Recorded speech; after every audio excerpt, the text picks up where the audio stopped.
Hello বন্ধুরা, আমার ইচ্ছে টানার নতুন একটা ব্লগে তোমাদের সবাইকে স্বাগত।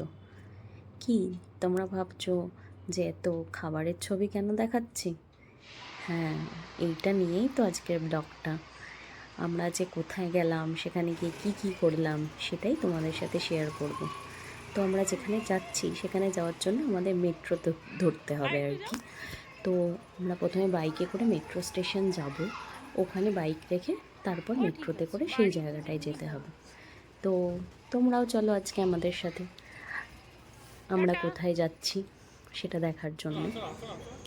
তো যাওয়ার পথে মাঝখানে একটু ব্রেক নিয়েছিলাম, নিয়ে আমরা একটা ক্যাফেতে ঢুকেছিলাম চা খাওয়ার জন্য। এই যে আমরা চায়ের জন্য অপেক্ষা করছি, চা চলে এসছে। আমি অ্যাকচুয়ালি চা খাচ্ছি না, আর আমার মেয়ের একটা কাপ দরকার অলওয়েজ, ওই কাপটা নিয়ে ও চা খাচ্ছে। আমাকে বলছে মা আমিও চা খাচ্ছি। আমি বললাম ঠিক আছে, তোমার একটা ছবি তুলে দিই দেখি, তুমি খাও, সবাইকে দেখাও কেমন করে খাচ্ছ। তো ও সেটাই দেখাচ্ছে। আমরা যদি চা খাই ওর একটা এরকম কাপের দরকার পড়বে যেটা দিয়ে ও চা খাবে, তো সেটাই করছিল। তারপরে এখানে চাটা খেয়ে 5-7 মিনিটের ব্যাপার, তারপর আমরা বেরিয়ে পড়লাম।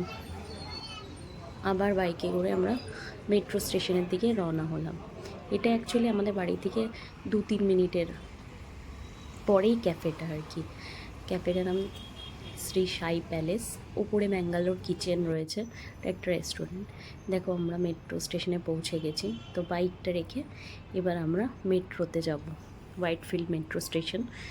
এবার আমরা মেট্রোতে গিয়ে ওখান থেকে নেমে আবার কিছুটা যেতে হয় আমরা যেখানে যাচ্ছি। তোমরা সবাই ভাবছো কোথায় যাচ্ছে, দেখতে থাকো কোথায় যাই আমরা আজকে, তোমাদেরকে কোথায় নিয়ে যাই আমরা। তো এই যে মেট্রোটা ক্লিন করছিল বলে আমরা ওয়েট করছিলাম, তারপরে আস্তে আস্তে মেট্রোতে উঠে পড়লাম। আর যেহেতু এটাই ফার্স্ট স্টেশন, তো পুরো ফাঁকাই ছিল। আর আমার মেয়ে তো এত ফাঁকা সিট দেখে ও তো আনন্দে আত্মহারা। প্রথমে আমাকে বললো উঠিয়ে দাও, তারপর নিজেই উঠে বসে পড়লো। এখনও সব কিছু নিজেই করতে পারে, যেটা অ্যাকচুয়ালি গুড। আমি আর ওর পাপা এটাই চাই যে ও ডিপেন্ডেন্ট হয়ে যাক নিজের ওপর, যাতে আমাদের ওপর অত ডিপেন্ডেন্সি না থাকে, নিজের ওপর ডিপেন্ড করে নিজে সব কিছু করে নিতে পারে। অ্যাকচুয়ালি ও ইন্ডিপেন্ডেন্ট হয়ে যাক। তো আমরা এমজি রোড নামলাম, এমজি রোড মেট্রো স্টেশন। ওখানে একটা নেমে বেরিয়েই একটা মান্যবারের একটা এত সুন্দর শোরুম ছিল, আর ওখানকার লেহেঙ্গাটা যেটা ছিল এত দারুণ লাগছিল। আর এটা হচ্ছে উপর দিয়ে মেট্রো যাচ্ছে। এবার আমরা মেট্রোর থেকে নেমে অটোতে যাচ্ছি। অটোতে করেই আমরা সেই জায়গাটায় পৌঁছে যাব। অটোতে 3-4 কিলোমিটার, ওই ধরো 10-15 মিনিট মতো লেগেছে আমাদের যেতে। তো চলো দেখতে থাকো কোথায় গেলাম, কি করলাম, সব কিছু তোমাদের পরের ব্লগে শেয়ার করব। টাটা।